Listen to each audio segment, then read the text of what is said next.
Morning, good afternoon, good evening. तो आज हम लोग पढ़ेंगे कुछ अपराइजिंग्स और कुछ जो लोगों के द्वारा। अब देखो, एक एक एलियन गवर्नमेंट जो है, एलियंस लोग मतलब कि फॉर एग्जांपल जैसे ब्रिटिश हैं, वो इंडिया आते हैं, ठीक है, और आके यहाँ के जो है यहाँ पे लैंड पे कब्जा कर लेते हैं। मुगल्स भी आए, ऐसी बात नहीं है, उनके दौरान भी अपराइजिंग्स हुई, उनके दीवान भी बगावत हुई, रिवोल्ट्स हुई। लेकिन उन्होंने क्या किया कि बेसिक करेक्टर जो था सोसाइटी का, वो चेंज करने की कोशिश नहीं की, उनके रिलीजियस मैटर्स में इंटरफेयर करने की कोशिश नहीं की, उनके जो सदियों से आने वाले ट्रेडिशंस और कल्चर्स हैं उनमें जो है चेंजेस लाने की कोशिश नहीं की। लेकिन ब्रिटिश ने जो है, स्पेशली जो बिफोर जो 1857 था, रिवोल्ट के बाद तो ये चीज़ें कम हुई, क्योंकि उन्हें लगा कि नहीं, हम जैसा है वैसा करेंगे, यहाँ के पर्सनल मैटर्स में इन्वॉल्व नहीं करेंगे। लेकिन ये जो है डेलिबरेटली जो है इन्वॉल्व हो रहे थे, वो हमें समझ रहे थे ये बारबेरियंस हैं। जैसे रोमन्स नहीं समझते थे अपने टाइम पे बाकी लोगों को, ग्रीक्स नहीं समझते थे अपने टाइम पे बाकी लोगों को, ठीक है, मैसेडोनिया के जो है लोग थे वो नहीं समझते थे कि बाकी बारबेरियन है, हम सिविलाइज्ड है। वो समझते थे ये स्नेक्स और चार्मर्स की लैंड है, जादू टोने वाले लोग हैं। तो हम कैसे इनको रिफॉर्म करके हम यूरोपियन टाइप में इनको बनाएंगे, उन चीज़ें करने में जो है लोगों की नाराज़गी पैदा हुई, वहीं से रिवोल्ट और अपराइजिंग्स पैदा हुई, ठीक है, जो 1757 से शुरू हुआ और 1857 में जाके क्यूमुलेट हुआ। 1857 के बाद भी हुआ, लेकिन वो डिफरेंट काइंड ऑफ थी। इसमें जो है सिविल अपराइजिंग्स हैं जो हम यहाँ पढ़ेंगे, फिर हम कुछ ट्राइबल अपराइजिंग्स भी पढ़ेंगे, ठीक है। ये जो अपराइजिंग्स हैं, ये नहीं कि देश को आज़ाद करवाना है ना, नेशनलिज्म का तो कंसेप्ट ही नहीं था। ये था कि हम लोगों को कुछ अपनी रीजनल ऑटोनॉमी के लिए कुछ नाराज़गी है जो ब्रिटिश से, बस उसके लिए, ठीक है, हमें इनकी अथॉरिटी को इरोड करना है अपने आप की, मतलब सेल्फ इंडिपेंडेंस के लिए, ना कि एक whole nation as a whole के लिए या कोई रीजन एज ए होल के लिए इंडिपेंडेंस नहीं। जो चीज़ें, जिन चीज़ों से नाराज़गी सिर्फ उनके खिलाफ लड़ रहे थे ये लोग, ये वायलेंट भी रही, नॉन वायलेंट भी रही, ठीक है, अलग अलग टाइप के। तो इन जो ये सिविल अपराइजिंग्स हैं, जो लोगों के द्वारा हथियार उठाए गए, ना कि मिलिट्री एक्शन थे, उनके बारे में इस चैप्टर में पढ़ेंगे, ठीक है। जो कॉजेज जो हैं अपराइजिंग के, जो कॉलोनियल गवर्नमेंट के खिलाफ थे 1857 से पहले, वो बड़े ही कॉम्प्लेक्स है, क्योंकि उनका कोई क्लियर कट एम नहीं था। ये कभी पॉलिटिकल रीज़न होते थे, कभी इकोनॉमिकल, कभी सोशल, कभी कल्चरल फैक्टर थे, जिनसे ये वाइड स्प्रेड जो है लोगों की नाराज़गी जो है, लोगों का डिसकंटेंट, रिजेंटमेंट जो है कॉलोनियल पावर के तरफ हुआ। पॉलिटिकल काजेज, जैसे जब लोगों ने एनेक्सेशन ऑफ टेरिटरी, बहुत सारी लैंड पे जो है कब्जा किया ब्रिटिश ने, तब हुई जब ब्रिटिश पॉलिसी जो है एनेक्सेशन की, जैसे स्पेशली जो डॉक्ट्रिन ऑफ लैप्स था कि आपका कोई बायोलॉजिकल सन नहीं है, तो वो टेरिटरी आपकी ऑटोमेटिकली जो है ब्रिटिश के कंट्रोल में आ जाएगी। तो इससे क्या हुआ, इंडियन रूलर्स जो थे उनकी जो है स्वर्गनिटी, जो वो उनकी एक टेरिटरी पे जो ऑटोनॉमी थी, वो कहीं ना कहीं इरोड हो गई। बहुत सारी किंगडम्स जैसे झांसी, नागपुर, अवध जैसे, इन्होंने ना बहुत सारी नाराज़गी लोगों के बीच में पैदा की कि हमारा एक राजा था, हमारा एक बादशाह था जो हम पे हुकूमत करता था, जो हमारी चीज़ों को प्रोटेक्ट करता था, और कहीं से ये एलियंस आके उसको हटा दिया, उसको डिस्पोज कर दिया। बहुत सारे बिलवड जो रूलर्स थे उनको ऐसे हटाया गया। बहुत सारे रूलर, पर्टिकुलर रानी जो लक्ष्मीबाई थी, नाना साहब थे बत्तौर के, बेगम हज़रत महल अवध की। तो किंगडम जो है अपनी लूज़ करने के बाद, अपना तख्त लूज़ करने के बाद, एक और रीज़न है इंटरफेरेंस लोकल एडमिनिस्ट्रेशन में। ब्रिटिश ने क्या किया कि जो लोकल रूलर उनको हटा के जो है अपने ऑफिशियल्स अपॉइंटमेंट कर दिए, और जो ट्रेडिशनल पावर थी लोकल जो किंग्स और चीफ्स की, उनकी अथॉरिटी कहीं ना कहीं ख़त्म कर दी।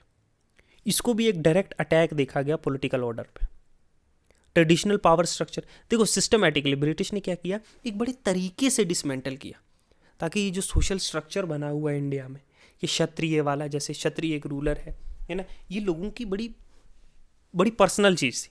और ऐसी अथॉरिटीज़ को, जब लोकल अथॉरिटीज़ को अंडरमाइन किया गया, बड़े बड़े रिलीजियस फिगर, बड़े बड़े पंडित, ब्राह्मण्स, ऐसे लोगों को जब उनकी पोजीशन से हटाया गया, बड़े मिलिट्री चीफ्स को, तब लोगों ने जो है हथियार उठाए। ये पॉलिटिकल कारण से कुछ, इसमें इकोनॉमिक एक्सप्लॉयटेशन भी हो। जब लैंड रेवेन्यू पॉलिसी ब्रिटिश ने जो है बड़ी ही, मतलब एक्सप्लॉयटेटिव, मतलब ज़्यादा से ज़्यादा जो है पैसा निकालने की कोशिश की, रेवेन्यू निकालने की कोशिश की, और बहुत सारे ऐसे लॉ लाए, जैसे परमानेंट सेटलमेंट है, माहलवारी सिस्टम है, रैयतवारी है, ये सारे हम आगे पढ़ेंगे। इन सिस्टम ने जो है बहुत ज़्यादा टैक्स जो है पीजेंट्स पे जो है, जो किसान हैं, जिनके जो लैंडलेस लेबरर हैं, उन पे बहुत ज़्यादा एक्सट्रीम टैक्स लिया, और कभी कभी वो लोग अपनी लाइफ सस्टेन नहीं कर पाते थे, पूरा साल कमा के सारा टैक्स में चला जाता था। ठीक है, इससे जो है कर्ज में वो डूब गए, फेमाइन हुआ, खाने को कुछ नहीं है, लाखों लोग मर रहे हैं।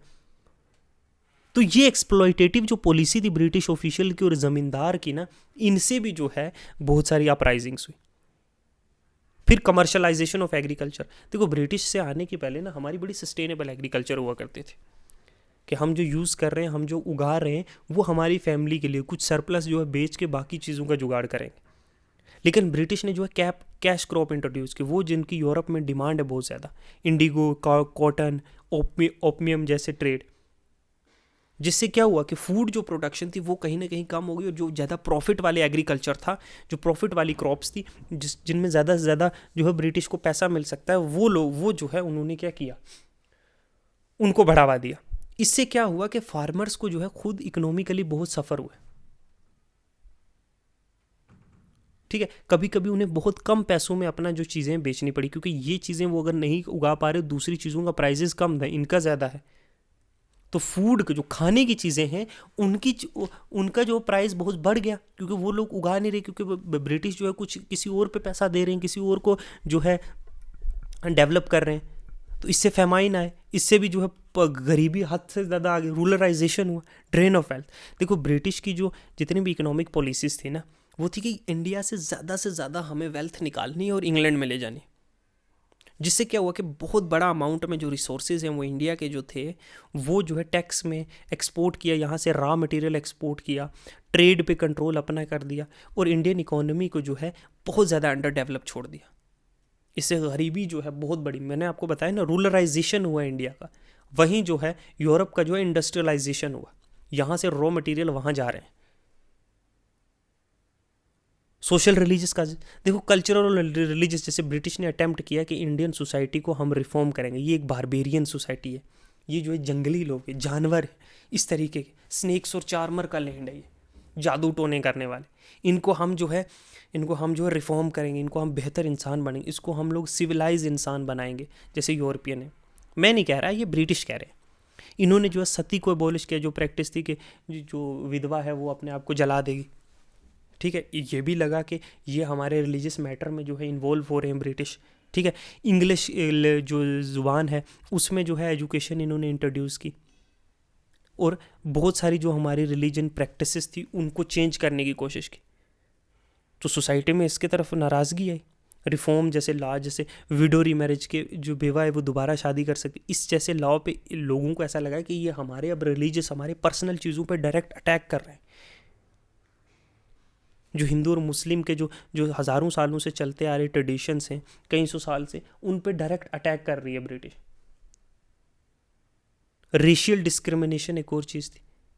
ठीक है, भेदभाव हो रहा था ना, कि ब्रिटिश हिंदुस्तानियों को ऐसा देखते थे कि ये इन्फीरियर कौम है, हम एक अब मतलब बेहतरीन नस्ल के लोग हैं हर इंसान चीज़ में, और ये जो हैं ये क्या है, एक छोटी मतलब नस्ल है, इन्फीरियर रेस है। इंडियंस को हायर जो एडमिनिस्ट्रेटिव पोजीशन है उस पर भी भर्ती नहीं किया जाता था, डिनाई किया गया कि ये केपेबल ही नहीं है, they are not capable of becoming a जज, they are not capable of becoming a senior official in British government. तो उनके साथ गंदा ट्रीटमेंट किया जाता ब्रिटिश अथॉरिटीज़ के द्वारा। फिर क्रिश्चियन मिशनरीज एक्टिविटी, देखो जो क्रिश्चियनिटी है, जो है क्रिश्चियनिटी, उसको स्प्रेड करने की कोशिश की, इससे भी बहुत ज़्यादा अनरेस्ट हुआ इंडिया में। बहुत सारे इंडियंस को ये लगा कि ये हमारा जो रिलीजन और कल्चरल आइडेंटिटी है, वही एज ए मुस्लिम, वही एज ए हिंदू, वही जो एज ए सिख, ये कहीं ना कहीं अंडरमाइन कर रहे हैं कि ये रिलीजन नहीं, अब क्रिश्चियन बनो, अब क्रिश्चियनिटी वो अपनाओ। तो जैसे कन्वर्ट किया गया, जो लो कास्ट में हिंदूज थे, जो ट्राइबल थे, उनको क्या क्रिश्चियनिटी में जो है कन्वर्ट करने की कोशिश की। तो ये एक ट्रेडिशनल जो सोशल स्ट्रक्चर था हमारा, उसको कंप्लीटली जो है कंप्लीट डिस्ट्रक्शन करने की कोशिश की, और इससे जो है नाराज़गी और ज़्यादा लोगों में फैली, और लोगों ने हथियार उठाए, लोगों ने जो है वाइड स्प्रेड जो है बगावत हुई। फिर जो है इकोनॉमिक हार्डशिप और फेमाइन। देखो ब्रिटिश पॉलिसी जो थी वो कैश क्रॉप, मैंने आपको बताया, जिसमें ज़्यादा प्रॉफिट है, जिसकी ज़्यादा डिमांड है। इससे क्या हुआ कि फूड क्रॉप्स जो हैं वो कम उगने लगी, उस पर कम ध्यान गया। और इससे क्या हुआ कि फूड क्रॉप्स नहीं है, अब पॉपुलेशन सस्टेन कैसे करेगी? प्राइजेस फूड क्रॉप्स के ज़्यादा हो गए, क्योंकि वो ज़्यादा उगाई नहीं जा रही, ब्रिटिश का फोकस ही नहीं है वहाँ अंग्रेज़ों का वहाँ पे। इससे क्या है, फेमाइन्स आए, लोगों को खाने के लिए, लोग भुखमरी आई बंगाल में 1787 में, 1837 से 38 में, जहाँ लाखों लोग मर गए। और ब्रिटिश का जो था वो इस चीज़ को, इस फेमाइन को कंट्रोल करने का कोई उन्होंने कुछ किया भी नहीं। इससे क्या हुआ, लाखों लोग मरे, उससे भी नाराज़गी हुई, तभी तो ये अपराइजिंग हुए, तभी ये रिवोल्ट हुए। D industrialisation. देखो ब्रिटिश ने क्या किया, जो इंडिया की ट्रेडिशनल इंडस्ट्रीज थी, जैसे वीविंग नहीं होती थी हमारे यहाँ घर में, जो है स्वेटर बुनी जाती हैं, शॉल बुने जाते हैं, कपड़े होते हैं, है ना, कॉटन टेक्सटाइल के, इस ट्रेड पे पूरी तरह से ब्रिटिश ने अपना कब्जा कर लिया। यहाँ से रॉ मटेरियल जो है ब्रिटिश जो है वापस अपने होम लंदन में बेचते हैं, वहाँ से जो है फिनिश गुड लाते हैं, इंडिया में आ बेचते हैं। तो इंडिया में जो लोग जो अपनी लाइफ सस्टेन करते थे ये काम करके, ये पूरी तरीके से ख़त्म कर दिया गया। उन्हें मेयर एक लेबरर और वर्कर्स की तरह काम करना पड़ रहा था अब माइंस में और डिफरेंट डिफरेंट जगहों पे। तो यहीं से जो है ये वेरियस ये कारण है जिसकी वजह से जो है ये अपराइजिंग्स जो है, ये रिवोल्ट्स जो है हुए। तो वो अब हम सीरीज में पढ़ते हैं क्या कौन कौन से अपराइजिंग और रिवोल्ट्स जो है कमिंग ईयर्स में होते हैं बिफोर 1857। ठीक है,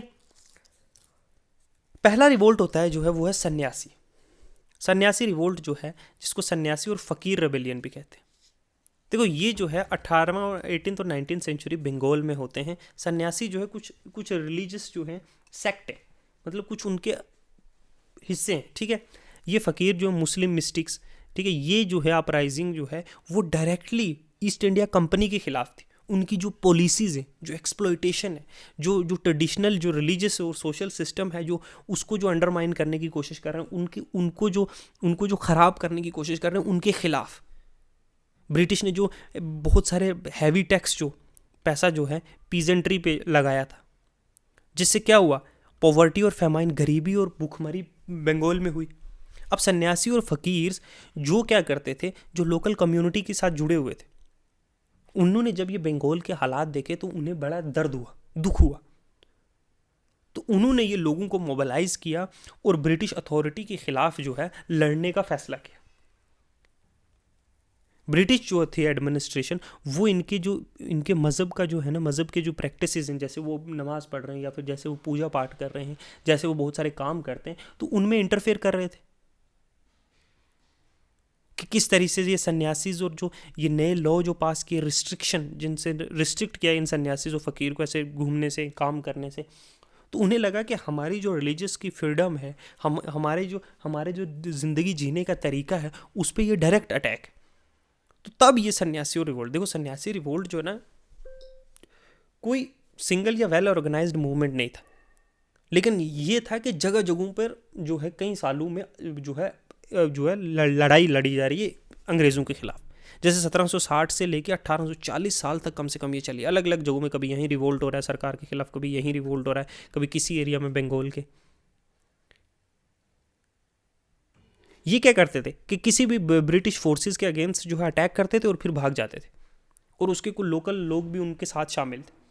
जो मोस्ट फेमस लीडर था वो था भागीरथी, एक सन्यासी था जो लार्ज नंबर, जिसके पास ग्रुप था, जिनको ब्रिटिश के खिलाफ जो है कॉन्टीन्यूसली लड़े मुर्शिदाबाद के रीजन। ये ग्रुप जो है रेड करता था ब्रिटिश की ट्रेजरी पे, मिलिट्री के आउटपोस्ट पे, ब्रिटिश ऑफिशियल्स को, मर्चेंट को, इनको टारगेट कराता था, और कोई भी जो सिंबल है जो कॉलोनियल रूल का। लेकिन ब्रिटिश का रिस्पॉन्स बड़ा हार्श हुआ इनके ऊपर भी। ब्रिटिश ने जो मिलिट्री फोर्स को डिप्लॉय किया है ना, और इनको बुरी तरह से सप्रेस किया, कुछ को मारा और कुछ को पकड़ा। उन्हें लगा कि ये एक सीरियस थ्रेट है, इससे उनका बड़ा नुकसान हो रहा था, बहुत कैजुअलिटी हो रही थी। सर जॉन क्लेंडन एक ब्रिटिश ऑफिशियल था, उसको असाइन किया गया था कि इस रिवोल्ट को पूरी तरह से सप्रेस करो, ख़त्म करो। उसने बहुत सारी मिलिट्री जो है कैंपेन की है इन रेबेलियन के खिलाफ, जो इन बगावती थे। बहुत सारी डेथ्स हुई। ओवर द टाइम ब्रिटिश जो है वो पूरी तरह से कामयाब हुई इस मूवमेंट को पूरी तरीके से ख़त्म करने में। लेकिन उससे पहले भी 30-40 साल के दौरान ब्रिटिश का बहुत ज़्यादा नुकसान हुआ बंगाल के रीजन में। फिर आती है एक और रिवोल्ट होती है, रिवोल्ट ऑफ राजा जो है विजयग्राम, विजन ग्राम है जो है, ये रेबेलियन जो है इसको जो है, या इसको रंपा रेबेलियन भी कहते हैं। ये हुई थी 1794 में। ये हिस्ट्री का जो है ना, अगर हम रेजिस्टेंस देखें ब्रिटिश कॉलोनियल फोर्स की तरफ साउथ इंडिया में, तो ये वन ऑफ द जो है बड़ा फेमस है। ये रेबेलियन लीड किया गया था किसके द्वारा? पेदागंती राजू जो है एक राजा था विजानपुर का, एक किंगडम जो प्रेजेंट है आंध्र प्रदेश में एक किंगडम होती थी, वहाँ का राजा ने ये ब्रिटिश फोर्सेस के खिलाफ जब अनेक्सेशन किया गया, पार्ट ऑफ अनेक्सेशन उसकी लॉ टैक्सेशन और एक्सप्लोइटेशन के खिलाफ, उनकी ज़मीन के जो टैक्स लगाए गए, उनकी ज़मीनों पे जो कब्जा किया गया ब्रिटिश के द्वारा और उनको एक्सप्लोइट किया गया, तब उसके खिलाफ थे अनेक्सेशन। देखो ब्रिटिश ने क्या किया, साउथ इंडिया की टेरिटरीज़ को एक एक के बाद एक जो है वो अपने कब्जे में ले रहे थे, और लोकल जो प्रिंसली स्टेट्स थी इंक्लूडिंग जो विजयान ग्राम की थी, ब्रिटिश ने अनेक्स कर लिया। ये जितने भी किंगडम्स थे छोटे छोटे, जो तेलुगु बड़े बड़े चीफ थे उनके अंडर थी। अब ये लीडर्स तो थे, जो बड़े बड़े चीफ थे, इनकी जो रीजनल जहाँ जिन एरियाज़ में ये रूल करते थे, उनकी पावर पूरी तरीके से ख़त्म हो गई, क्योंकि ब्रिटिश ने अपने अंदर ले लिया, इंक्लूडिंग जो राजा था विजयान ग्राम का। अब 1794 में ब्रिटिश ऑफिशियल्स ने इस प्रीटेक्स में कि एडमिनिस्ट्रेटिव रिफॉर्म, कि हम जो है इस एडमिनिस्ट्रेशन को जो है बेहतर करेंगे, इस ज़मीन जो एरिया है इस किंगडम का, इस लैंड का, हम अपने कंट्रोल में। अब जो था पिदंगंती जो राजू था, वो इस बात से बड़ा नाराज़ था कि उसने उसका कंट्रोल पूरी तरीके से, उसकी पावर जो है वो ख़त्म कर दी गई थी, और ब्रिटिश की पावर जो है इस एरिया में बहुत इंक्रीज़ हो रही थी। यही रीज़न बना। तो ये वॉर जो है, ये रेबेलियन, ये बगावत शुरू हुई 1794 में, जब जो है राजा जो पेदागंती था, उसने जो है आर्म रेजिस्टेंस, मतलब हथियारों से जो है ब्रिटिश के खिलाफ लड़ने का फैसला किया, और उसके सोल्जर्स ने इस रीजन में, ब्रिटिश ऑफिशियल और उसके सोल्जर्स ने के खिलाफ जब ये लड़ाई शुरू हुई, तो इसकी फोर्स में क्या था, लोकल मिलिट्री यूनिट्स थी, कुछ पीजेंट्स थे, इन्होंने टारगेट किए बहुत सारे ब्रिटिश के जो ऑफिस थे, जो उनकी मिलिट्री पोस्ट थी, जो भी कॉलोनियल अथॉरिटी थी, वहाँ पे अटैक करना शुरू किया, गुरिल्ला वॉर का शुरू किया कि मारो और जंगल में भाग जाओ, ठीक है, छुप के। ब्रिटिश सोल्जर एम्बुश करने लगे उनको हिल्स पे, फॉरेस्ट में। तो राजा ने जो है रैली सपोर्ट किया कि बाकी लोकल रूलर्स और चीफ जो थे उस रीजन के, ताकि एक बड़ी फौज बनाई जाए इन ब्रिटिश के खिलाफ लड़ने के लिए। इंटरेस्ट तो लोकल ही था, लेकिन एनिमी कॉमन था। अब ब्रिटिश फोर्स ने जो है मेजर जेम्स जो स्टीवर्ड है, इनके अंदर बहुत मिलिट्री सुपीरियोरिटी भी थी, स्ट्रेटेजिक अलायंस भी था, क्योंकि राइवल जो लीडर्स है वहाँ के राइवल्स लीडर्स भी तो होंगे ना, दुश्मन का दुश्मन दोस्त, उनके खिलाफ मिलके जो है इवेंचुअली इनको हरा दिया, और ये रेबेलियन को ख़त्म करके, और राजा को जो है राजू पेदागंती को उनको कैप्चर कर लिया गया, और रीजन को जो है और ज़्यादा ये ब्रिटिश कंट्रोल के अंदर कम्प्लीटली लाया गया। तो ये था जो रंपा रेबेलियन भी जिसको कहते हैं, ये हुआ था, ठीक है। फिर नेक्स्ट है रेजिस्टेंस ऑफ केरला। वर्मा जो पाशासी राजा है 1793 से 1805 में, ये भी एक बड़ी सिग्निफिकेंट एपिसोड है, जो ब्रिटिश के अगेंस्ट जो इन्होंने रेजिस्टेंस की थी केरला में। इसको लायन ऑफ केरला भी कहते हैं, जो पाशी राजा है। ये बड़ी लंबी स्ट्रगल चली, मतलब ऑलमोस्ट 10 साल से भी ज़्यादा, ठीक है। ये पाशी राजा जो ये रूलर था कोटियम का, एक रीजन था, एक किंगडम था मालाबार में, नॉर्थन केरला में, जो नॉर्थ साइड है केरला का।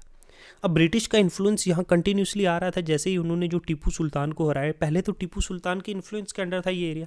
जब टीपू सुल्तान 1792 में हार गया, तो ये ट्रीटी ऑफ सेरंगीपट्टनम हुई 1792 में, जिससे जो ब्रिटिश ने साउथ इंडिया का जो एरिया था वो अपने कंट्रोल में ले लिया था, केरला का भी। अब जो पजासी राजा था किंगडम, ये भी बड़ी एक स्ट्रेटेजिकली इंपॉर्टेंट था, क्योंकि ये कोस्टल एरियाज था, पोर्ट्स थे वहाँ पे, और ब्रिटिश चाहते थे कि ये लोकल रूलर्स को हम जो है अपने अंडर लाएं, कंट्रोल करें। अब पासी राजा जो है वो इंडिपेंडेंट रहना चाहता था, और ब्रिटिश इंडिया ने जो है डायरेक्ट कंट्रोल अपना केरला पे डाला, हैवी टैक्स डाले, और बहुत सारी मिलिट्री भी यहाँ डिप्लॉयड की। ये पॉलिसीज जब इंट्रोड्यूस की गई, तो ये लोकल पॉपुलेशन इससे बड़ी नाराज़ हुई, और बहुत सारे जो रीजनल रूलर थे, इंक्लूडिंग जो पासाजी राजा है, इसकी भी बड़ी नाराज़गी हुई कि ये हम पे कंट्रोल डायरेक्ट आ गया है, हम तो अपनी लोकल पावर पूरी तरीके से खो चुके हैं।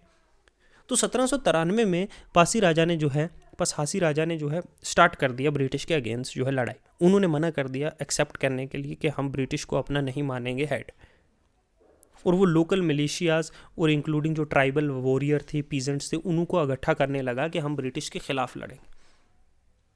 ब्रिटिश ने शुरू में सोचा कि क्या है इनके पास, ये क्या कर लें, कि उन्हें लगा कि हम इनको ईजिली डिफीट कर देंगे, आसानी से हरा देंगे। लेकिन उन्होंने जो वायनाड के फॉरेस्ट है ना, उनका बड़ा बेहतरीन इस्तेमाल किया गुरिल्ला टैक्टिक्स। तो पासी राजा ने फोर्स किया कि हम लोग मारेंगे और भाग जाएंगे। किसकी? जो ब्रिटिश जो सप्लाईज हैं उनको पूरी तरीके से ख़त्म कर दें, उनकी जो मिलिट्री पोस्ट है, उनकी जो ट्रेजरी है, उन पे अटैक करेंगे, हथियार छीनेंगे। और अब ये जो है ब्रिटिश के लिए बड़ा डिफिकल्ट हो गया कि हम इनको अब कैसे सप्रेस करें। तो बड़ा नुकसान हुआ। अब फाइनली 1800 से 1805 के दौरान ने ब्रिटिश ने क्या किया? रीइंफोर्समेंट मंगाई, इस रीजन में मिलिट्री मंगाई। और कर्नल आर्थर वेलेस्ली, जो बाद में ड्यूक बना वेलिंगटन का, इसने जो है ब्रिटिश फोर्सेस को जो है कंसंट्रेटली एफर्ट किया, हम लोगों को अब ये एक थ्रेट बनता जा रहा है, इसको अब हमने एक प्लान के तहत इसको हराना पड़ेगा। और पासी राजा जिसने जो गोरिल्ला वॉरफेयर कर रहा था, लोकल टेरेन का फ़ायदा ले रहा था यहाँ की ज़मीनों का, तो कन्फ्लिक्ट बहुत टाइम तक रही। और पासी राजा ने जो है, ये राजा ने जो है कुछ एरियाज पे कंट्रोल अपना बना लिया कई सालों तक। ब्रिटिश ने क्या किया कि अलायंस बनाई और इन लोगों को जो है क्या किया गया? घेरने की कोशिश की। और उन लोग जो इस राजा को जो है बिट्रे कर देंगे, उनके साथ अलायंस बनाए। लोकल पॉपुलेशन को जो है बहुत क्रूशल थी इस एफर्ट्स में, और ये कंटिन्यूसली लड़ता रहा। बिट्रेल और फाइनल 1805 में जो है पासी राजा को जो है इवेंचुअली जो है धोखा मिलता है अपने ही जो इनर सर्कल के लोग हैं उनसे, और यही ब्रिटिश को इन्फॉर्म करते हैं कि ये कहाँ छुपा हुआ है। और ब्रिटिश जो है एक आखिरी अटैक लॉन्च करती है और पकड़ लेती है राजा को 1805। इसके पकड़ने के बाद भी जो है बहुत सारे लोकल रूलर्स, लोकल फॉलोअर्स जो हैं वो अपनी स्ट्रगल कंटिन्यू रखते हैं। इवेंचुअली 1805 में जो है राजा की डेथ हो जाती है और जो ब्रिटिश फोर्सेस के द्वारा, और ये morally wounded in the final stage. अब फाइनली जो है ये यहाँ पे ख़त्म कर दी जाती है। उसके बाद भी थोड़ी देर चलती है और बाद में विदर अवे हो जाती है, कुछ ज़्यादा नहीं होता है, लेकिन ये स्ट्रगल 8-10 साल चलती है। फिर एक पोलीगार रिवोल्ट होता है जिसको पोलीगार रेबेलियन भी कहते हैं। ये अपराइजिंग भी जो है ये भी ब्रिटिश कॉलोनियल फोर्स के पर हुई थी साउथर्न पार्ट इंडिया में, तमिलनाडु रीजन और आंध्र प्रदेश में 18 और 19 सेंचुरी में। पोलीगार्स जो थे ये लोकल चीफ्टन्स थे, जो रीजनल जो मिलिट्री लीडर्स भी थे, छोटी छोटी टेरिटरी के, जो किसके अंडर थे? जब जो मैसूर की सल्तनत होती थी उसके अंडर ये लोकल किंगडम्स। और इन्हें जो है ये पसंद नहीं आ रहा था कि ब्रिटिश जो है वो कंटिन्यूसली जो है डोमिनेट कर रहे हैं हमारे लोकल अफेयर्स को।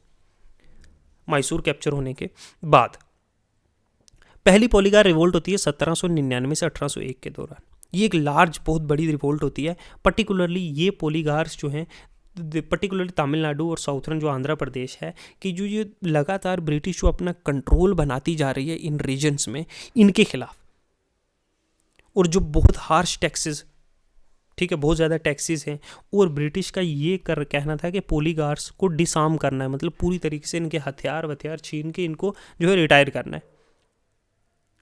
यहाँ पे ब्रिटिश ऑफिसर जो मेजर वाइट है वो जो है वो मैनेज टू डिफीट, वो इन पोलीगार्ड्स को हरा देता है, ठीक है। और कन्फ्लिक्ट जो है, अब वो कन्फ्लिक्ट ये ख़त्म नहीं हुई, यहाँ से शुरू होती है कन्फ्लिक्ट, ठीक है, 1799 और 1801 से 2 के बाद दोबारा जो है रेजिस्टेंस शुरू होती है। और बहुत सारा जो है वाइड स्प्रेड जो है बगावत होती है तमिलनाडु में, स्पेशली जो दिंदुगल और कोयम्बतूर और कोडियाकनाल है। और ब्रिटिश जो है फिर सप्रेस करती है इनको, और इनके लीडर्स को या तो पकड़ लेती है, या मार्च कर दे, जो या तो मार देती है। लेकिन रिवोल्ट यहाँ पे भी ख़त्म नहीं होती है। फिर थर्ड पोलीगार वॉर होती है 1806 में। ये थोड़ी मोर ऑर्गेनाइज्ड होती है और वाइड स्प्रेड होती है, क्योंकि ज़्यादा एरियाज़ में।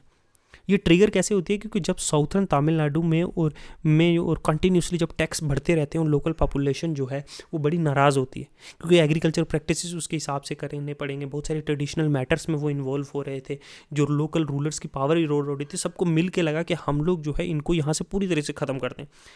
लेकिन ब्रिटिश जो है यहाँ पे भी सक्सेसफुल रहते हैं और इवेंचुअली जो है पोलीगार सिस्टम को पूरी तरीके से ख़त्म करते हैं, ये लोकल चीफ वाला सिस्टम, और पोलीगार को डिसबैंड कर देते हैं, और ये मिलिट्री फोर्सेस इनकी पूरी तरह से ख़त्म कर दी जाती है।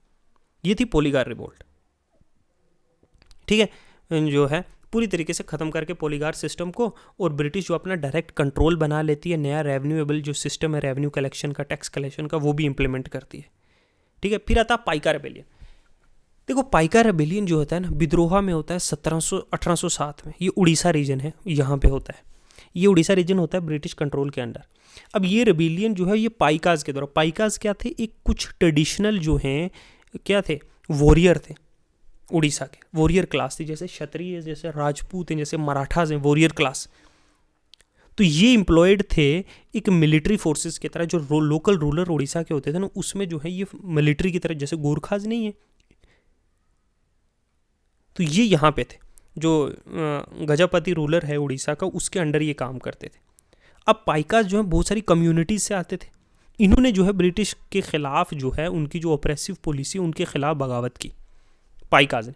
ये एक मिलिट्री कास्ट थी और ये किंग के अंडर काम करते थे उड़ीसा के खिलाफ। ठीक है, इनके पास बहुत सारी लैंड होल्डिंग थी, जागीरदार थे ये लोग। तो ये बड़ी सी रीजनल जो गवर्नेंस है वो संभालते थे, छोटे छोटे मतलब ये चीफ्स थे। और इन्होंने बड़ी अहम रोल प्ले किया था डिफेंड करने का कंट्री। अब ब्रिटिश कंट्रोल के अंदर इनका रोल जो पूरी तरीके से ख़त्म हो गया, क्योंकि ब्रिटिश ने लोकल जो चीफ जो रूलर था उसको अनेक्स कर लिया है, अपना डायरेक्ट कंट्रोल बना रही है। अब इन पाइकास का काम ही नहीं है, जो लोकल चीफ्स थे ये तो उस रूलर के अंडर काम करते थे ना, तो इनका रोल पूरी तरीके से ख़त्म हो गया। इनके ट्रेडिशनल जो राइट थे, जो इनकी ज़मीनों पे, जो इनकी जागीर्स पे, वो ख़त्म हो गया। और जो रेवेन्यू जो है, जो इस ज़मीन से इनको मिलता था, वो ख़त्म हो गया, क्योंकि वो अब डायरेक्टली ब्रिटिश को जाता है। तो कहीं ना कहीं यही कारण बना डिसकंटेंट का। 1817 में जो इमीडिएट ट्रिगर था वो था अरेस्ट था जो बख्शी, जो जगा बंधु है, एक एक बहुत अहम जो इम्पोर्टेंट जो पाइका लीडर्स था और मिलिट्री कमांडर था कुर्दा में। अब ये सबसे इम्पोर्टेंट जो पावरफुल रीजन था ओरिजिन, जगा बंधु ने जो है ये रेबेलियन जो है लीड किया, पाइका रेबेलियन। और उन्होंने कहा कि हमें ब्रिटिश के खिलाफ जो है लड़ना पड़ेगा। आउटब्रेक देखो, पाइका रेबेलियन हुआ कुर्दा में, आउटब्रेक जो प्रेजेंट डे कुर्दा डिस्ट्रिक्ट है उड़ीसा की। जगा बंधु जो है और उसके जो फॉलोअर हैं, उन्होंने जो ब्रिटिश पे अटैक किया, बहुत सारे ऑफिसर्स, उनके मिलिट्री पोस्ट, बहुत सारे गवर्नमेंट के जो इंस्टीट्यूशंस थे वहाँ पे, ठीक है, और बाकी लोकल पीजेंट्स, ट्राइबल ग्रुप से और बाकी मार्जिनल जो सोसाइटी के लोग हैं वो भी ज्वाइन किए। और रेबेलियन 100 के अटैक हम ब्रिटिश के एडमिनिस्ट्रेटिव अफसर्स पे करेंगे, जहाँ उनकी मिलिट्री गैरिसन है, जहाँ वो मिलिट्री के शेड्स हैं, जहाँ वो लोग रहते हैं, वहाँ अटैक करेंगे। पुलिस स्टेशंस पे जो है किया, बहुत सारे जो है टाउन्स जो उन्होंने कैप्चर किए, फोर्ट्स पे अटैक किया। तो ये पहला अर्लियर स्टेज था। अब ब्रिटिश का रिस्पॉन्स तो वैसा ही होगा। ब्रिटिश ने जो कर्नल जो हारकोट है उसके अंडर जो है बड़ा ही सीवियर जो मिलिट्री फोर्सेस अप्लाई किए और इनको पूरी तरीके से सप्रेस किया। अब ब्रिटिश के पास जो सुपीरियर आर्म मिलिट्री फोर्सेस भी थी, और इवेंचुअली ये सारे टाउन्स को, ये जो जितने फोर्ट्स जो उन्होंने कैप्चर किए थे, महीनों लड़ने के बाद ये सारा कुछ वापस लिया। इनिशियली तो सक्सेस हुए, रेबेलियन जो है ब्रिटिश फोर्सेस ने जो है उनके पास सुपीरियर हर चीज़ थी, लेकिन जो जगा बंधु था वो भाग गया। अब ब्रिटिश ने तो रेबेलियन को पूरी तरह से ख़त्म किया, ब्रूटल फोर्सेस के साथ लोगों को मारा, जान से भी एग्जीक्यूट भी किया, और कुछ को जेल कर दिया गया, लीडर्स और पार्टिसिपेंट। लेकिन जगा बंधु वो भी पकड़ा गया, और ब्रिटिश ने इसे जो है, ब्रिटिश ने वो भी पकड़ा गया, और बाकी ब्रिटिश ने या फिर एग्जीक्यूट किया कुछ लोगों को वहीं पे जगह पे, कुछ लोगों को एग्जाइल कर दिया, बहुत सारे सपोर्टर्स को, और ब्रिटिश ने अपना कंट्रोल जो है उड़ीसा पे दोबारा से रिस्टोर कर दिया। और बहुत सारी हार्श पनिशमेंट भी की गई लोकल पॉपुलेशन पे, हैवी टैक्स लगाए गए, उनकी ज़मीनों पे कब्जा किया गया फिर। तो ये सारी चीज़ें। ओहम रिवोल्ट देखो, ओहम रिवोल्ट जो है उसका जो ओहम जो है, ये ओहम डायनेस्टी जो है ये आसाम में काम करती थी, है ना। तो ड्यूरिंग जो एंग्लो बर्मीज वॉर हुई थी, और जब ब्रिटिश ने कंट्रोल किया ट्रीटी ऑफ यांग टैबू के थ्रू जो है बर्मा को, तो एज ए रिजल्ट जो है ये ओहम के साथ था कि हम लोग यहाँ से बर्मा जाएंगे, हम बर्मा के साथ हमारा लपड़ा ओहम के साथ नहीं है, ओहम रूलर्स के साथ नहीं। लेकिन जब ये बर्मा को अनेक्स किया, इन्होंने साथ में जो कब्जा इन्होंने असम पे किया वो उसको भी नहीं छोड़ा। और असम की जो एरिस्टोक्रेसी थी, इंक्लूडिंग जो नोबल मेन्स थे, उन्हें लगा कि ये तो हमारे साथ धोखा हुआ है, ये तो पॉलिटिकल स्ट्रक्चर ब्रिटिश ने जो है बर्मा के साथ साथ हमें भी अनेक्स कर लिया, जबकि हमारा इनके साथ एक एग्रीमेंट था कि हम आपको एक फ्री पास देंगे बर्मा में जाने का। जब ब्रिटिश ने इन पे भी कब्जा कर लिया तो ओहम किंगडम उन्होंने जो है चैलेंज किया ब्रिटिश कंट्रोल को, और डिसकंटेंट फाइनली जो है 1840 में एक रिवोल्ट की तरफ में बगावत हुई। ठीक है, ओहम एडमिनिस्ट्रेशन ने जो है, उन्हें लगा कि हमें फ्री होना चाहिए ओहम एलाइट्स को, कि हमारी अथॉरिटी खत्म हो गई है और ब्रिटिश जो है कंटिन्यूसली इंटरफेयर कर रही है। तो ये उस कारण से हुआ था। बर्मा एनेक्सेशन के दौरान जो है ओहम्स जो है, जो आसाम में थे, प्रेजेंट डे आसाम के जो डायनेस्टी थी, जो रूलर थे बहुत सालों से, उनके ऊपर। ठीक है, एक और है, एक है वहाबी मूवमेंट। देखो ये कोर जो ऑब्जेक्टिव था वहाबी मूवमेंट का इंडिया में कि हम इस्लाम को प्योरीफाई करेंगे, साफ करेंगे, और बहुत सारी जो प्रैक्टिसेस हैं जो जो जो अब आ गई हैं मतलब इस्लाम में, जो पहले नहीं थी, उनको हमने ख़त्म करना है। जो वर्नेशन ऑफ जो सेंट हैं, जो प्रैक्टिस हैं विजिटिंग के, हम जो टॉम्स पे, श्राइन्स पे, जो नहीं ज़ियारतों पे लोग जाते बड़े बड़े दरगाहों पे, तो इन चीज़ों को ख़त्म करना है। जैसे फेस्टिवल सेलिब्रेट करना, मिलाद जो बर्थडे ऑफ प्रॉफिट है, जिसको देखा जाता है एज ए इनोवेशन के पहले नहीं होता था, ठीक है, कि ब्लेसिंग किसी पीर फ़कीर की दुआएं लेना, रिलीजियस फिगर्स की, ये चीज़ें नहीं करनी, हमें डायरेक्टली गॉड से मांगना है। तो वहाबी ने प्रमोट किया था एक स्ट्रिक्ट इंटरप्रिटेशन तौहीद का, कि गॉड सिर्फ एक है। सुनना जो प्रैक्टिस है प्रॉफिट मोहम्मद की, वो सोल फाउंडेशन है, जो वो चीज़ें करते थे वही हमें करनी है, ना कि जो बाकी चीज़ें जो over the period of time जो इस्लाम में आई हैं वो चीज़ें नहीं करनी। तो वहाबी मूवमेंट एक किस्म की रिलीजियस प्योरीफिकेशन मूवमेंट थी। वहाबीज़ का एक और था कि हम लोगों को जिहाद करना है ब्रिटिश के अगेंस्ट। वहाबी मूवमेंट इंडिया ये सिर्फ एक रिलीजियस रिफॉर्म मूवमेंट नहीं थी, लेकिन एक स्ट्रॉन्ग जो है एंटी कॉलोनियल ओवरटोन भी आया, ठीक है। अब वहाबीज़ देखते थे कि ये जो ब्रिटिश हैं ये हमारे रिलीजन को ख़राब कर रहे हैं। जैसे सैयद अहमद बरेलवी और उसके फॉलोअर इन पर्टिकुलरली, उन्हें लगता था कि ये ब्रिटिश जो हैं ये जो हैं क्या कर रहे हैं, जुल्म कर रहे हैं, और ये ड्यूटी है मुस्लिम्स की कि वो इंगेज करें, जुल्म के ख़िलाफ़ लड़ें। इस्लाम का एक मकसद है। तो ये मूवमेंट जो है ये एक बहुत बड़ी रेजिस्टेंस बनी ओवर द टाइम, और कॉलोनियल जो रूलर थे उनके अगेंस्ट लड़ने की, पर्टिकुलरली जो प्रेजेंट पाकिस्तान और अफगानिस्तान का रीजन है, ये लोग, कि ये जो ब्रिटिश है ये हमारे खिलाफ जुल्म करने और जुल्म के खिलाफ लड़ना जो है वो जिहाद है। तो दे एक्चुअली मेड दे जिहाद किसके अगेंस्ट किया, ब्रिटिश के अगेंस्ट।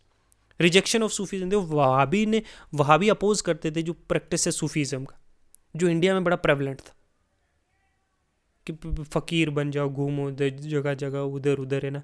जो ओरिजिनल टीचिंग है इस्लाम की कहीं ना कहीं उससे हट के है। उन्हें लगता था जो स्पिरिचुअल अथॉरिटी है, जो एक्चुअल अथॉरिटी है, वो कुरान और हदीस है सिर्फ, ना कि ये जो पीर फ़कीर की दरगाहें हैं ये। तो जो ये अपोजिशन था सूफीज़म का, ये कन्फ्लिक्ट आ गया लास्ट में वहाबीज़ और सूफीज़म के बीच में, जो है कंस्टेंट कॉन्फ्लिक्ट बन गया था। पहला जिहाद 1830 से 31। तो जो मोस्ट सिग्निफिकेंट था वो बरेलवी ने लीड किया था, जो जिहाद मूवमेंट है, जो 1830 में शुरू हुआ। सीरीज ऑफ अटैक हुए अगेंस्ट ब्रिटिश, और उनके जो अलाइंस थे, जो अलाइज थे नॉर्थ वेस्ट रीजन्स में, पर्टिकुलरली पेशावर में, कोहोट में और वजीरिस्तान में, जहाँ जो इनका मकसद था कि हम एक इस्लामिक स्टेट इस्टेब्लिश करेंगे जो ब्रिटिश के कंट्रोल से बिल्कुल फ्री होगी। और लोकल मुस्लिम्स को जो है इंस्पायर किया गया कि वो भी ज्वाइन करें स्ट्रगल के ख़िलाफ़। लेकिन जो मिलिट्री थी, ब्रिटिश मिलिट्री थी, उन्होंने बड़े स्विफ्टली रिटेलिएट किया, और सैयद अहमद बरेलवी जो है हरा दिया गया और उसको मार दिया गया 1831 में, जो बैटल ऑफ बालाकोट थी जब, जो अब पाकिस्तान में उस रीजन। सप्रेशन एंड डिक्लाइन, देखो आफ्टर जो सर सैयद अहमद ख़ान की डेथ है, जो बरेलवी मूवमेंट है ना वो फेड अवे होगी, सप्रेस्ड होगी, ठीक है, क्योंकि ब्रिटिश की लोकल कॉलोनियल अथॉरिटी थी, उसने जो है एग्जीक्यूशन किया, इम्प्रिजन किया, और लोगों को जो है मजबूर किया कि वो जो है वो भागें अपने जगहों से, और इधर उधर भाग के चले गए, क्योंकि क्रैकडाउन बड़ा हार्श था। वहाँ भी जो एक्टिविटीज़ थी इंडिया में, वो जो बरेलवी की डेथ के बाद ना सिग्निफिकेंटली बहुत कम हो गई, लेकिन आइडिया जो है कंटिन्यूसली जो है वो लोगों को इन्फ्लुएंस करता है कि एंटी कॉलोनियल मूवमेंट के खिलाफ लोग लड़ते रहे, ठीक है। लेकिन वहाबी मूवमेंट जो है एक रिलीजियस और political movement at the same time था, जो इस्लाम को प्योरीफाई करने की भी बात कर रहा था और जिहाद करने की बात भी कर रहा था अगेंस्ट ब्रिटिश रूल। समझे, इसका मेन रिलेट कौन था, सैयद अहमद बरेलवी। समझे, ये आपने याद रखना है बस। फिर नेक्स्ट चलते हैं कुकू मूवमेंट, जो जिसे नामधारी मूवमेंट भी कहते हैं। देखो ये भी एक रिलीजियस और सोशल मूवमेंट थी, जो कहाँ पे इमर्ज हुई, पंजाब में 19th सेंचुरी में। किसके द्वारा लीड की गई थी, बाबा राम सिंह के द्वारा। ये मूवमेंट एसोसिएटेड है किसके, रेजिस्टेंस ब्रिटिश कॉलोनियल रूल के खिलाफ, और रिफॉर्मिस्टिक अप्रोच है सोशल और religious practice of the time. Kuka movement जो है वो पर्टिकुलरली एक्टिव थी ड्यूरिंग 1840s, और उसका सिग्निफिकेंट जो रिलीजियस और सोशल जो है और पॉलिटिकल रेमिफिकेशन इस रीजन के लिए कैसे, आप याद रखो। जो कुकू मूवमेंट थी वो एक रिलीजियस रिफॉर्म मूवमेंट थी कि हमने अपने रिलीजन को प्योरीफाई करना है, कि हमने जो सिखिज़म पुराना था, जो उसके ओरिजिनल, जो उसकी असल वैल्यूज़ और जो उसकी जो टीचिंग्स हैं, जो गुरु ने हमें सिखाया, उस पे जाना है। जो नामधारी सेक्ट था या कुका सेक्ट है, ये एक ब्रांच है सिखिज्म की, जो किसने इंट्रोड्यूस की थी? जो बाबा राम सिंह हैं उनके द्वारा 1857 में। लेकिन ये मोमेंटम इसने 1840 में ही पकड़ लिया था। सिखिज्म इस पीरियड में जो है वो बहुत सारी जो है चीज़ें जो है बड़ी करप्ट प्रैक्टिसेस, बहुत सी डिस्टॉर्टेशन फेस कर रहा था ब्रिटिश रूल के अंदर। बहुत सारे सुपरस्टिशन आ गए थे, जादू टोना, ब्राह्मणिकल प्रैक्टिसेस जो हैं वो भी इन्फ्लुएंस कर रही थी इस रिलीजन को। तो कहीं ना कहीं जो ओरिजिनल सिखिज्म के जो असूल थे वो कहीं ना कहीं इसमें मिक्सअप हो रहा था बहुत सारी चीज़ें। और कुको मूवमेंट जो चाहता था कि हम लोग इसको प्योरीफाई करेंगे, जो गुरु नानक ने जो गुरु ग्रंथ साहब में सिखाया गया हम उसको फॉलो करेंगे, ऑथेंटिक प्रेस है। देखो सिमिलर टू वहाबी मूवमेंट्स कि रिलीजन में बहुत सारी चीज़ें इंटरफेयर कर रही हैं, बहुत सारी चीज़ें मिक्सअप हो गई हैं। हमने ओरिजिनल वैल्यूज़ पे जाना है, we have to go back to the old system. तो प्राइमरी इनका ऑब्जेक्टिव था कि हमें प्योरीफिकेशन करना है, हमें सिख गुरुज ने जो सिखाया है हमें उस पर ध्यान देना है, हमने रिजेक्ट करना है आइडल्ट्री, ये जो बुद्ध पूजा है इसको हमने जो है ख़त्म करना है। ये अपोज थे आइडल वर्शिप के, जो सिखिज्म का कहीं ना कहीं पार्ट बन रही थी। तो हमें गुरु ग्रंथ साहब में जो लिखा है उसकी टीचिंग्स को फॉलो करना है, जो वहाँ लिखा, जो गुरु ग्रंथ ने, जो सिख गुरुज ने हमें बताया। बाकी की जो रिलीजियस प्रैक्टिस जो अब हमें जो इनोवेशन हुई हैं, जो नई नई चीज़ें ऐड हुई हैं, उनको हमने ख़त्म करना है। हमने कास्ट सिस्टम को ख़त्म करना है। सिख जो थे वो कहते थे कि सब बराबर है, इक्वलिटी, सब कम्युनिटी रिगार्डलेस उनकी क्या कास्ट है। वो प्रमोट करते थे कि आइडिया जो है सब सिख्स जो हैं उनको एक दूसरे को बराबर ट्रीट करना है, कास्ट सिस्टम नहीं आना चाहिए। ठीक है, अल्कोहल, तंबाकू, इन चीज़ों से हमें दूर रहना है, हमें डिसिप्लिन क्रिएट करना है, हमें अब मॉरल और स्पिरिचुअल डेवलपमेंट करना है अपना। तो उसके लिए ये एक प्यूरीफाई मूवमेंट 1840 में रिवोल्ट होते हैं। कुकू जो है सिग्निफिकेंट रिप्रेशन फेस करते हैं ब्रिटिश के द्वारा। जो मूवमेंट है वो शुरू होती है जब ये फॉलोइंग जो लोग हैं, जो एरियाज़ में, जो पंजाब में हैं, जहाँ सिख्स जो हैं वो बहुत ज़्यादा जो है तंग थे ब्रिटिश की एक्सप्लॉयटेशन से, और जो सिख्स के ट्रेडिशनल वैल्यूज़ हैं कहीं ना कहीं वो अंडरमाइन हो रहे थे ब्रिटिश की वजह से। ब्रिटिश को ये डर था ये कुकू मूवमेंट कहीं एक बहुत बड़ी बगावत ना बन जाए और जिससे जो है बहुत बड़ा नुकसान हो, और कहीं एंटी कॉलोनियल रेजिस्टेंस का नाम ना बन जाए। तो 1840 में जो है उन्होंने क्या किया कि बाबा राम सिंह को जो है वो अरेस्ट किया, ताकि इस जो मूवमेंट है जो बढ़ रही है इसको ख़त्म किया जाए। मूवमेंट तो बढ़ती रही, पर्टिकुलरली जो सिख पीजेंट्री, जो वर्किंग क्लास है, उसमें ये मूवमेंट बहुत हद तक बढ़ गई। और कुकूज जो थे वो इन्वॉल्व थे various kind of protest, act of resistance, जैसे स्ट्राइक करना, टैक्स पे करने से मना कर देना, और भी बहुत सारे जो कॉलोनियल पावर के अगेंस्ट जो किए जा सकते थे। बाबा रामदेव की डेथ हो जाती है 1845 में, और कुकू मूवमेंट कंटिन्यू रहती है बहुत सारे नए लीडर के बाद, लेकिन ब्रिटिश के सप्रेशन के बाद अल्टीमेटली इसका डिमाइज हो जाता है।